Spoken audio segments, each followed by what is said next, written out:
Evangelio según Mateo, capítulo 14, versos desde el 13 y hasta el 21. Y dice la palabra del Señor: oyéndolo Jesús, se apartó de allí en una barca en un lugar desierto y apartado. Y cuando la gente lo oyó, le siguió a pie desde las ciudades. Y saliendo Jesús, vio una gran multitud y tuvo compasión de ellos, y sanó a los que de ellos estaban enfermos. Cuando anochecía, se acercaron a él sus discípulos diciendo: el lugar es desierto y la hora ya es pasada. Despide a la multitud para que vayan por las aldeas y compren de comer. Jesús les dijo: no tienen necesidad de irse, dadles vosotros de comer. Y ellos dijeron: no tenemos aquí sino 5 panes y 2 peces. Y él les dijo: traédmelos acá. Entonces mandó a la gente a recostarse sobre la hierba, y tomando los 5 panes y los 2 peces, levantando los ojos al cielo, bendijo y partió y dio los panes a los discípulos y los discípulos a la multitud. Y comieron todos y se saciaron, y recogieron lo que sobró de los pedazos, 12 cestas llenas. Y los que comieron fueron como 5,000 hombres, sin contar las mujeres y los niños. Señor, te damos gracias en esta mañana. Gracias, Padre, por tu palabra, porque tu palabra, Señor, es viva y es eficaz. Señor, y es más cortante que toda espada doble filo. Señor, tu palabra es práctica, tu palabra es aplicable, tu palabra es simple a nuestras vidas para poder entenderla y aplicarla a nuestros corazones. Oramos para que podamos, Señor, salir henchidos en esta mañana de tu presencia, salir henchidos de tu Espíritu Santo y poder, Señor, entender lo que tienes preparado para nosotros hoy. Habla, Señor, a nuestros corazones sedientos en esta mañana y que podamos, Dios mío, aplicar tu palabra a nuestras vidas, a nuestra familia, a nuestro diario vivir, Señor. En el nombre de Jesús. Amén. Mis queridos, Jesús es mostrado desde el Antiguo Testamento hasta el Nuevo Testamento como la solución, como la provisión, como el alimento, como la puerta, como la luz para todos nosotros. Y en medio de nuestro diario vivir, nosotros vivimos experiencias en nuestra vida, vivimos tiempos de abundancia, vivimos tiempos de escasez, vivimos tiempos de tristeza, vivimos tiempos de alegría, vivimos tiempos de prosperidad, pero tenemos algo en común, que en todas estas estaciones de la vida, Jesús ha estado presente. En los momentos de dolor, en los momentos de alegría, en los momentos de tristeza, Jesús ha estado presente. Cuando hemos necesitado luz, Jesús ha sido nuestra luz. Cuando hemos necesitado que una puerta se abra, Jesús ha sido nuestra puerta. Cuando hemos tenido hambre, no tan solo espiritualmente, sino también físicamente, materialmente, Jesús ha sido nuestro pan. Jesús es nuestra provisión perfecta. Y si fuera a resumir en esta mañana y no fuera a predicar más, podría decir que Jesús fue nuestro milagro inesperado. Porque en medio de la vida en la cual nosotros vivíamos, en medio de la circunstancia en la cual nosotros vivíamos, Jesús tuvo a bien mirarnos. Jesús tuvo a bien decir: Yagniel necesita de mí. Jesús tuvo a bien mirar nuestras vidas. Jesús tuvo a bien hacer un rayo X en nuestro corazón y decir: tú me necesitas y yo estoy disponible. Y en la historia bíblica que nos encontramos en este pasaje hoy, vemos cómo Jesús alimentó 5,000 personas. Bueno, fueron más, pero contable eran 5,000 hombres, sin contar las mujeres y los niños. Algunas personas dicen que pudieron ser hasta 12,000 a 14,000 personas, porque supongamos que los hombres andaban con su esposa, con los viejos de la familia y con algunos niños, más los que se sumaron en ese caminar buscando a Jesús.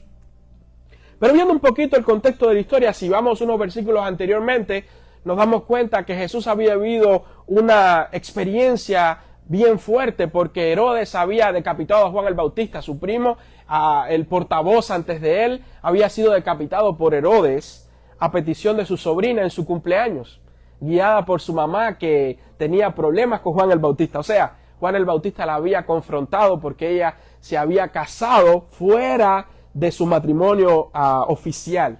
Había traicionado a su esposo, en otras palabras. Y Juan la confrontó a ella y le dijo: oye, tú estás mal, y esto, y esto, y esto. Y ella se quedó con aquello en el corazón, y cuando tuvo la oportunidad manipuló a su hija para aprovecharse de un juramento que Herodes rey le había hecho, de decirle delante de la mesa: lo que pidieres yo te lo voy a dar por tu cumpleaños. Y la mamá le dijo: sí, dile que te dé la cabeza de Juan el Bautista en una bandeja de plata. Y así sucedió. Herodes, entristecido por la situación, pero comprometido con su juramento, hizo traer la cabeza de Juan el Bautista. La noticia llega a Jesús y Jesús decide irse aparte. Jesús decide decir, yo necesito un tiempo, necesito estar solo. Rodeado de una gran multitud, Jesús le pide a los discípulos, vayamos al otro lado del mar, porque yo necesito estar solo. Necesito lidiar con mis pensamientos, porque Jesús era 100% humano y 100% Dios. Jesús sentía y padecía, y en ese momento estaba experimentando y pasando por el dolor de la pérdida, una pérdida prematura y una pérdida dolorosa, porque fue un asesinato contra su primo. Perdió un primo, perdió a aquel que había sido su portavoz, que había sido el profeta que había predicado de que Jesús iba a llegar, le había precedido la entrada a Jesús. Y en medio de aquel dolor Jesús pide irse aparte, tener un tiempo solo. Y efectivamente los discípulos agarran y llevan a Jesús al otro lado del mar y ahí encuentran un lugar solitario. Imagino a Jesús pensando, sabiendo que también era parte del plan de Dios, de todo lo que estaba pasando, pero humanamente estaba sintiendo aquella pérdida, aquel dolor inesperado. Y en medio de esta situación, dice la Biblia que comienzan a llegar personas donde él estaba. La gente lo estaba buscando. ¿Dónde se metió Jesús? Porque la gente tenía necesidad de encontrar a Jesús para satisfacer todas las situaciones que ellos estaban pasando. Y dice la Biblia que comenzaron a llegar gente donde Jesús estaba, y los discípulos dijeron, oye, ahí hay gente, están llegando personas, se han acumulado un montón de personas ahí, que necesitan, que te están buscándolo. Dice que Jesús salió en el capítulo 14 y vio una gran multitud. Un montón de personas. Imagínense toda aquella multitud. Solamente imaginémonos 5,000 personas esperando ahí afuera que Jesús saliera donde él estaba en aquel lugar. Y dice que viéndolos Jesús tuvo ¿qué? Compasión de ellos. Aún en medio de su dolor, aún en medio de su pérdida, Jesús sale y ve a aquellas personas que quizás ni siquiera sabían que Jesús había perdido a Juan el Bautista, ni siquiera sabían cómo se sentía Jesús en aquel momento, pero ellos sabían que Jesús tenía la respuesta a su necesidad. Y dice la Biblia que cuando Jesús salió y vio a aquella multitud, tuvo compasión de ellos. ¿Y cuáles fueron las causas por las que Jesús tuvo compasión de ellos? Primero, Jesús tuvo compasión de aquella multitud, de aquellas personas, por su situación espiritual. Porque aquellas personas que estaban allí habían cambiado la relación personal con Dios que tenían desde el Antiguo Testamento por un sistema de rituales religiosos. Y ahora se encontraban ante la presencia del mismo Dios hecho carne y estaban viendo la oportunidad de reconectar su situación. Y Jesús podía ver individualmente a través del corazón de cada una de aquellas 5,000 personas, podía ver su necesidad en específico. Y dice la Biblia que Jesús tuvo compasión. ¿Usted cree que Jesús hoy no está mirando a través de cada uno de nuestros corazones? Aquí, quizás hoy somos unos 60, 70 personas. Y déjame decirle algo, mi querido. Jesús está mirando hoy a través de tu corazón y a través de mi corazón y está siendo movido a misericordia. ¿Y cómo sabemos esto, pastor? Bueno, porque Dios agarró a este cubano de donde yo vengo, me trajo hoy hasta aquí, me ha hablado a mí en este pasaje y me ha dicho, dile así a mi pueblo. Esto es lo que yo quiero que se diga. Y quizás usted diga, pastor, pero Dios le habló. No, Dios habló a través de su palabra. Y como mismo Dios habló a mi vida diciéndome, yo vi y fui movido a compasión por la situación de cada persona de esos 5,000. Así también yo veo y soy movido a compasión por tu vida, por tu necesidad. Mi milagro, tu milagro está en las manos de Jesús. Pastor, pero es que yo no le comentaba a nadie este problema.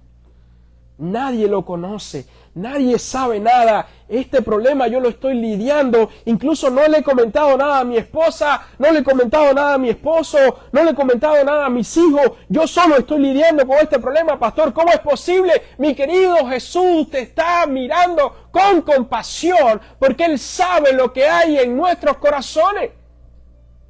Pastor, es que yo estoy atravesando por el dolor de la pérdida. Yo perdí a alguien que amaba. Solo yo conozco mi dolor. Jesús había acabado de perder también a alguien que amaba y fue movido a misericordia porque Él conocía la situación de un corazón que acaba de perder a alguien que amaba. Y la Biblia dice, porque tenemos un abogado que se compadece de nuestras necesidades porque Él también las vivió.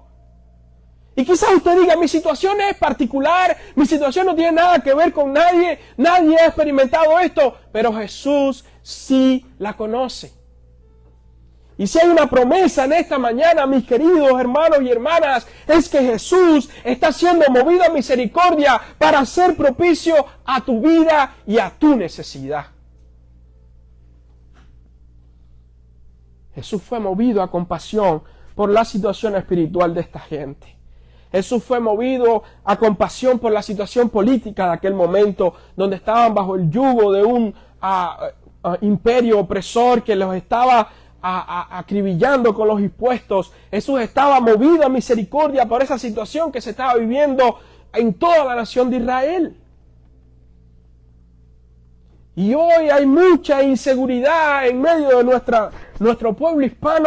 Hay mucha inseguridad por todo el ambiente que se está viviendo. Pero déjame decirte, Jesús está mirando con compasión a la comunidad hispana de los Estados Unidos. No, pastor, pero es que esto es inacreditable. No, pastor, porque mira, por esto, porque me dijeron, porque vi en las noticias, porque esto pasó. Ten paz. Jesús nos está mirando con misericordia y compasión. Si hay alguien que tiene toda la autoridad sobre todo presidente, si hay alguien que tiene la autoridad sobre todo gobierno, si hay alguien que tiene la autoridad para dar la última firma, ese es Jesús. La Biblia dice que Dios pone y quita reyes a su voluntad. Por lo tanto, nosotros confiamos y esperamos que toda la política, que todas las personas, que todos los que están allá encima, están ahí puestos por Dios para servir a su pueblo. Nada escapa a la misericordia, nada escapa a la compasión de Dios para con nuestras vidas. Pastores, que yo he llorado, pastores, que yo estoy lidiando con esto a mucho tiempo. Nadie lo sabe, pero Jesús sí lo sabe. Jesús sabe dónde tú estuviste, Jesús sabe cómo tú estás pensando, Jesús sabe con lo que tú estás luchando dentro de tu corazón, Jesús sabe la fibra que está tocando allí en el fondo que te dice, mira, esto está muy difícil, mira, no tenemos la capacidad, mira, no tenemos cómo solucionar esto. Jesús está mirando. Yo no sé si a usted le ha pasado que usted ha ido al médico y le dice, no, vamos a hacerle no sé cómo se dirá aquí, un somatón. ¿Ese es el CT scan? Bueno, un somatón, el que te ponen dentro de la máquina. El que estás dentro de la máquina y te ven todo el cuerpo, todo. ¿Un body scan? Oh, qué chiqui suena eso. Pero si usted puede ver detrás en la computadora, el médico está viendo todo nuestro sistema, y ve nuestros huesos y ve todos nuestros órganos. No hay nada que escape a eso. O sea, si hay un tumor, ahí sale. Si hay cualquier anomalía en el sistema nervioso, ahí sale. Todo eso. Es increíble la tecnología. Pero es curioso que un body scan no puede escanear nuestras emociones. Puede captar vibraciones en nuestro cerebro y se pueden asociar a sentimientos y emociones, pero tenemos a alguien que tiene un body scan de emociones y ese es Dios. O sea, yo no puedo ver dentro de ustedes, ni ustedes pueden ver dentro de mí lo que yo estoy pensando, lo que yo estoy sintiendo, con lo que yo estoy luchando. Pero Dios sí tiene esa capacidad de ver con lo que tú estás luchando, con lo que tú estás pasando, con tus emociones en lo más profundo de tu corazón. Dios puede ver. Y como Dios sabe cómo nos sentimos, Dios es movido a misericordia y a compasión. eso da sentido muchas veces al alivio que siento cuando pierdo algo o cuando estoy estresado por alguna situación y Dios se muestra a mi vida y dice, tranquilo, yo estoy en control. El sábado pasado, mientras hacíamos visita aquí en Winston a algunos hermanos de la iglesia, salimos en la mañana de la casa como a las 9 de la mañana. Y el carro de mi esposa siempre está fuera ahí del apartamento. Y usualmente yo nunca estoy chequeando el carro porque yo sé que el carro está ahí. Pero resulta que el sábado salimos, hacemos visitas, regresamos tarde en la noche a la casa, como a las 7 de la noche. Y el domingo salgo corriendo para llegar a la iglesia y ni siquiera me fijé en el carro. Llegamos aquí a la casa y como estábamos usando la camioneta, llegamos aquí a la iglesia, después volvimos a la casa tarde el domingo y de ahí estuvimos en la casa y de ahí yo salí a Walmart en la tarde a 6 de la tarde y regresé. Pero cuando regreso, hay algo que me dice, pero ¿y el carro? Estaciono la camioneta y empiezo a buscar y empieza a sonar el alarma y no aparecía el carro. Y digo, ¡ay, Dios mío! Se robaron el carro. Fue mi primer pensamiento. El apartamento tiene un sistema de grúas que si no el sticker está vencido se llevan los carros. Tienen un número de teléfono al que tú llamas y sabes si el carro está ahí. Bueno, resulta que yo llamaba y nadie respondía un domingo. Llamaba y nadie respondía. Alguien me dijo, pastor, llama a la policía, repórtelo como robado, porque si los robaron y hacen algo con el carro, la placa está a su nombre. Yo llamé a la policía en la casa. Primera vez yo lidiando con la policía, usted sabe. Una cuestión tremenda. Y la oficial de policía me dice, mire, yo voy a ir a donde está el depósito que le corresponde a este apartamento, a lo mejor está allí, lo que no te responde porque hoy es domingo. Si está allí, yo no lo voy a reportar, no lo voy a poner el reporte y yo le aviso para que lo vaya a buscar el lunes. Si no está, pues entonces lo reportamos como robado. Efectivamente, como a las 12 de la noche me entra el reporte de robado el carro y dije, bueno, no estaba ahí el carro. Ya dimos por perdido el carro. El lunes por la tarde, 5 de la tarde, ya nosotros estábamos tristes porque decíamos, ya aquí no es seguro. O sea, si nos robaron un carro, nos pueden robar cualquier cosa. 5 de la tarde me llama un número oculto y la oficial me había dicho, si te llama un número oculto es de la policía porque nuestros números no salen. Y efectivamente respondí, dice, no, es oficial aquí, ¿está el señor Daniel? Sí, mire, acabamos de encontrar su carro. Yo dije, pero ¿y dónde está? Dice, no, mire, está en otro depósito, que no era el que le correspondía a ustedes, y está en otro depósito aquí el carro. Si usted me autoriza, lo voy a sacar del sistema de robo y usted puede, la muchacha lo va a llamar para recogerlo después. Para la gracia del Señor, apareció el carro, lo pudimos recuperar, estaba todo bien, solo que fue mi culpa porque a mí se me olvidó renovar el sticker de estacionamiento. Se lo había cambiado la camioneta, pero el carro no. Y bueno, me tocó pagar la novatada, ¿no? Que no pasa más, obviamente no me pasa más. Pero esos 3 días fueron 3 días en los que nosotros decíamos, sí, mira, nos robaron el carro y estábamos sirviendo al Señor. Estábamos haciendo visitas. No nos dimos cuenta el domingo porque estábamos trabajando para el Señor. No, el lunes ya imposible. No, ya era un desespero tremendo. Y cuando recibo la llamada de la policía que había aparecido el carro, yo sentí que Dios me dijo así en el corazón, ¿viste? Tantas cosas que pensaste y al final yo tenía todo esto en control. Hermano, a veces nosotros hacemos una tormenta en un vaso de agua, cuando realmente nuestro Dios está en el control de todas las cosas. Nuestro Dios nos mira con compasión. Y a pesar de que el carro estaba ahí seguro, no había ningún problema, no se lo habían llevado, mi corazón estaba ya cuestionando a Dios, mira, o sea, compadre, ¿cómo tú me vas a hacer esto? O sea, no puede ser así, alguna cosa. Y recuerdo que Rachel me decía, no le podemos decir a Dios por qué, sino para qué. O sea, ¿por qué? ¿Para qué se fue el carro? ¿Para qué se lo llevaron, no? Si algo yo pudiera sacar de esto es que Dios conoce nuestro corazón. Y a veces nosotros, en medio de nuestro dolor, nuestras incertidumbres humanas, le decimos a Dios, o sea, ¿por qué? ¿Por qué tú me estás haciendo esto? Yo estoy tratando de hacer las cosas bien, yo estoy cuidando, ¿por qué? Y la pregunta que debemos hacer es, Señor, ¿para qué tú estás permitiendo esto? O sea, algo tú quieres que yo aprenda con esto. No voy a hacer una tormenta en un vaso de agua, sino que voy a esperar que tú me muestres cuál es tu voluntad, que tú me muestres cuál es tu propósito en esta situación.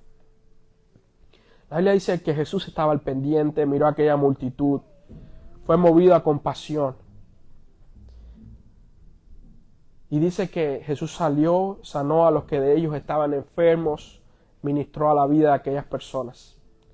Ya cuando anochecía, se acercaron a él sus discípulos diciendo, el lugar es desierto, le dijeron a Jesús. Y la hora ya es pasada, o sea, ya es muy tarde. Despide a la multitud para que vayan por las aldeas y compren de comer.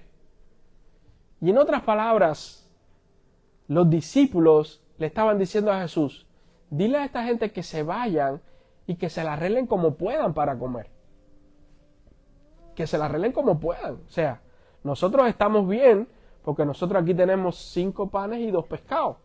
Y nosotros somos 12, más Jesús 13, ripiamos el pescadito, hacemos un aporreado de pescado, cortamos los pancitos, aquí da para 13, pero para 5,000 no. Dile a esta gente que tienen que irse ya, que se la arreglen como puedan, que resuelvan en las aldeas, que compren.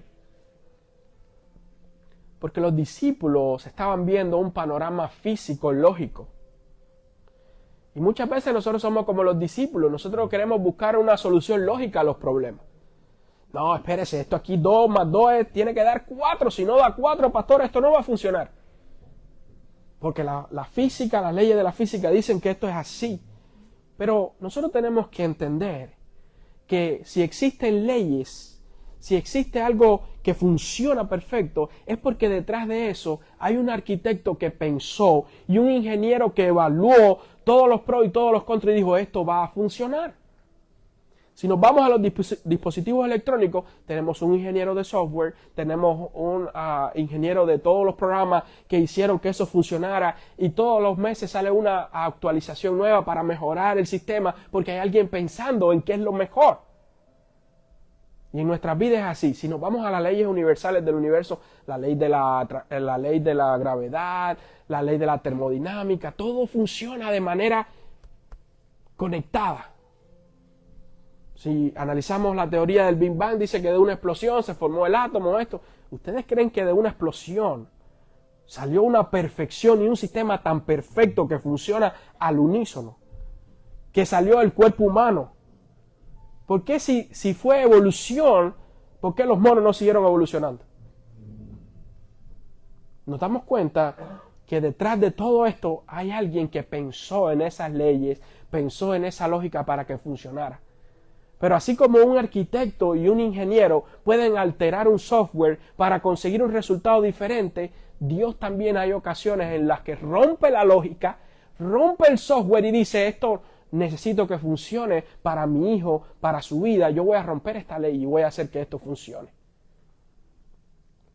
Por eso usted y yo, amados, no podemos querer encerrar a Dios en la caja de la lógica. No, Dios va a actuar de esta manera. Si no actúa de esta manera, no va a funcionar. Porque tu Dios y mi Dios es el dueño, el arquitecto, el que hizo todas las cosas. Y Él dice, si lo puedo hacer cambiar para mejorar o para bendecir a mis hijos, lo voy a hacer.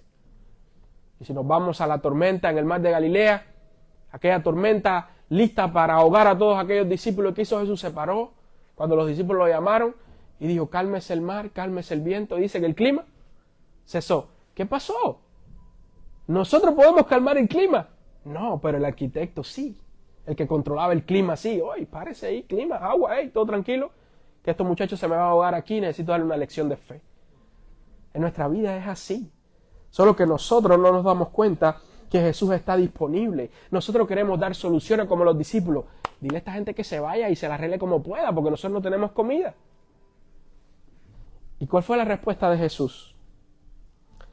Jesús les dijo, versículo 16, no tienen necesidad de irse. O sea, no deben irse, no podemos dejar que se vayan así.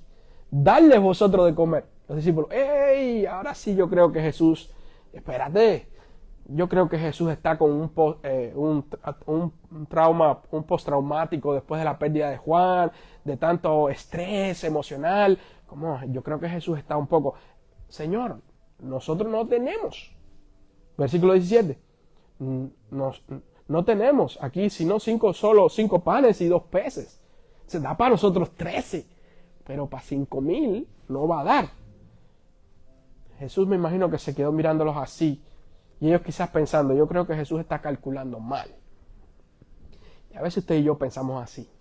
Usted dice, yo creo que Jesús no calculó esto en mi vida todavía, yo creo que el Señor no tomó a cuenta todos estos detalles porque lo que yo estoy pasando, porque mi lógica indica que esto no va a salir de esta manera. Mis queridos, Jesús es especialista en romper las reglas de la lógica en nuestra vida, en bendecirnos de lugares de los cuales nosotros no esperamos, en usar personas para alimentarnos de los cuales nosotros ni conocemos. Dice la Biblia, entonces Jesús les dijo, traédmelos acá. ¿Qué? Los panes y los peces. Entonces mandó a la gente a recostarse sobre la hierba, en orden. Y tomando los 5 panes y los 2 peces, y levantando los ojos al cielo, bendijo y partió y dio los panes a los discípulos y los discípulos a la multitud. Pero me llama la atención. Habían 5,000 hombres, sin contar mujeres y niños.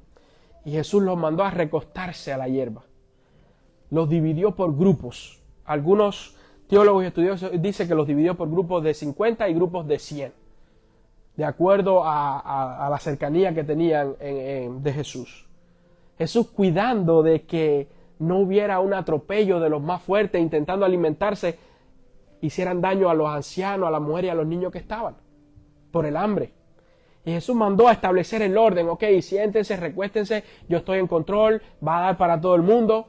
Y dice que levantó los panes, los bendijo y después los partió y los repartió para los discípulos y los discípulos para toda la multitud. En primer lugar, todo puede parecer un caos en nuestra vida. Puede haber una multitud para ser alimentada contra toda la lógica. Puede haber situaciones en las que nosotros no tengamos una explicación para eso. Pero lo primero que Jesús dice, hey, tranquilos, calma, yo tengo el control de esto. Vamos a establecer un orden, se separan aquí y esperen a lo que yo voy a hacer. Esperen al milagro que yo voy a obrar. Y así como Jesús les dijo a los discípulos, separen a la multitud, pongan orden, que se recuesten, todo va a estar bien, yo voy a tomar el control de esta situación, yo voy a hacer lo necesario para satisfacer a esta comunidad. Así hace Jesús en nuestra vida. ¡Ey, calma! Siéntense, descansen, esperen que esta situación está en mis manos. Su milagro está en mis manos. El milagro que tú necesitas, el milagro que yo necesito, está en las manos de Jesús. El alimento que yo necesito, el alimento que usted necesita, está en las manos de Jesús. La respuesta a la oración que tú necesitas, la respuesta a la oración que yo necesito, está en las manos de Jesús. Y Jesús está disponible para dárnoslas a nosotros. Y dice la Biblia que levantando aquellos panes y 2 peces, vio los ojos al cielo, los bendijo. Y bendecirlo simplemente era decir, Padre, gracias por tu provisión. Y dice que los partió y dio los panes a los discípulos y los discípulos a la multitud. Y el milagro no estaba en específicamente los panes y los peces. El milagro estaba en Jesús mostrarse como el alimento perfecto para aquella multitud. Porque Jesús sació el hambre espiritual de ellos. Jesús sanó sus enfermedades. Jesús atendió sus necesidades espirituales y luego llegó y atendió una necesidad física que era el alimento que ellos necesitaban físicamente. Porque Jesús cuando hace una obra es perfecta.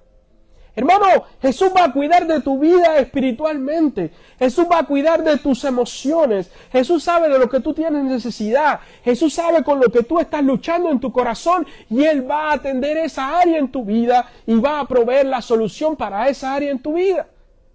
Pero Jesús también conoce nuestra necesidad de alimento físico, de alimento material, de las cosas que nosotros necesitamos para vivir y también Él va a tomar cuidado de eso.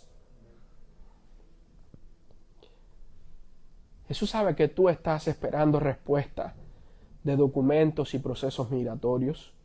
Jesús sabe que tú estás esperando respuestas de situaciones con los hijos. Jesús sabe que tú estás esperando respuesta de aquella universidad. Jesús sabe que tú estás esperando respuesta de aquel trabajo. Jesús sabe que tú estás viviendo una situación difícil en esa área y Jesús quiere y te dice en esta mañana, yo estoy en control. Jesús le dijo, tráeme los panes y los peces. Yo voy a tomar el control de esta situación. Hermano, trae a los pies de Jesús todo lo que tengas de necesidad. Trae a los pies de Jesús tu situación. Trae a los pies de Jesús tu desafío. Y Jesús se va a encargar de proveer el milagro que nosotros necesitamos. Después de Jesús haber dado los panes a los discípulos y comieron todos y se saciaron y recogieron lo que sobró de los pedazos, 12 cestas llenas. No solo comieron, dice que se saciaron. O sea, no solo fue para, oye, vamos a comer alguito ahí para aguantar hasta llegar a la casa. No. Comieron y se saciaron. O sea, todos los que querían repetir, repitieron. Y ayer teníamos un equipo ahí de jóvenes que le dieron a la pizza bien. Fueron, repitieron. Gracias a Dios, Mariano aceptó con el número de pizza. Pero dice la Biblia que ellos comieron, recibieron alimento. Pero el milagro de Jesús fue tan perfecto que dice que se saciaron. O sea, comieron hasta que ya no pudieron más. Hasta que dijeron, estamos bien. Jesús, estamos bien. Ya es suficiente. Hermano, la provisión de Dios es tan perfecta que Él no solamente va a dar una solución, Él no solamente va a dar una respuesta, Él va a saciar tu necesidad, Él va a saciar tu vida espiritual, Él va a saciar la respuesta a la oración que tú estás esperando. Pero no solamente dice que sació el hambre de aquella multitud, dice que y recogieron lo que sobró de los pedazos, 12 cestas llenas. No solamente hubo un milagro de provisión perfecta para alimentar a estas personas, no solamente se saciaron, dice que sobró, de lo que comieron sobró, de donde no había nada, de donde los discípulos pensaron que no iba a dar para nada. Jesús lo multiplicó para saciar el hambre y para que sobrara. De donde usted piensa que no va a haber más nada, de donde usted piensa que ya se acabó todo, de donde usted piensa que no va a salir nada, de donde usted piensa que no puede haber bendición, Jesús lo toma, lo multiplica, lo sacia y aún sobra para bendecir a otros. Pastores, que mire, últimamente la situación en el trabajo no ha estado muy bien, la economía ha estado un poco floja, los biles se han incrementado un poquito con los muchachos en la escuela, en la universidad. Trae eso a los pies de Jesús. Nosotros durante muchos años fuimos cohibidos pensando que era malo hablar de las finanzas. Fuimos cohibidos pensando que era malo hablar de nuestra condición financiera. Pero nos damos cuenta que a la medida que vamos creciendo y madurando, también estos asuntos los traemos a los pies de Jesús. Y hay veces, hermano, que tenemos que traer nuestra cuenta de banco a los pies de Jesús y decir, Señor, solo son 5 panes y 2 peces. Haz un milagro, o sea, multiplica esto. A veces nuestro matrimonio, las situaciones, el desgaste de los años, el desgaste de convivir con suegros, con tíos, con primos, con hermanos, que ni siquiera se preocupan en cuidar nuestra familia, en cuidar nuestro matrimonio, y lo que hacen es cargarnos, y ese desgaste llega al matrimonio, llega a los hijos. Y a veces decimos, pastor, estamos desgastados, nuestra familia está pasando por esta situación tremenda, y ahora sí yo creo, pastor, que esto no tiene otra opción, no hay otra solución. Trae eso a los pies del Maestro. Trae ese desgaste, trae esa preocupación, trae esa falta de amor, trae esa incomprensión a los pies de Jesús. Y Jesús se va a encargar de solucionarlo, satisfacer tu necesidad y que sobre bendición para tu poder bendecir a otros también. Querida iglesia, sea lo que sea, el milagro que tú estés necesitando, este es el mejor momento para llegar a la presencia de Jesús y decirle: Señor, necesito que hagas mi milagro. Este es el mejor momento para agarrar nuestra situación, sea cual sea. Aunque yo no la conozca, aunque nadie la conozca, aunque no le hayas comentado ni siquiera a tu propia familia, este es un buen momento para traerla a la presencia del Señor. Y decirle: Señor, aquí están, solo son 5 panes, 2 peces, pero yo creo en ti y creo que tú tienes la capacidad de multiplicar, de solucionar y de bendecir nuestras vidas y saciarnos.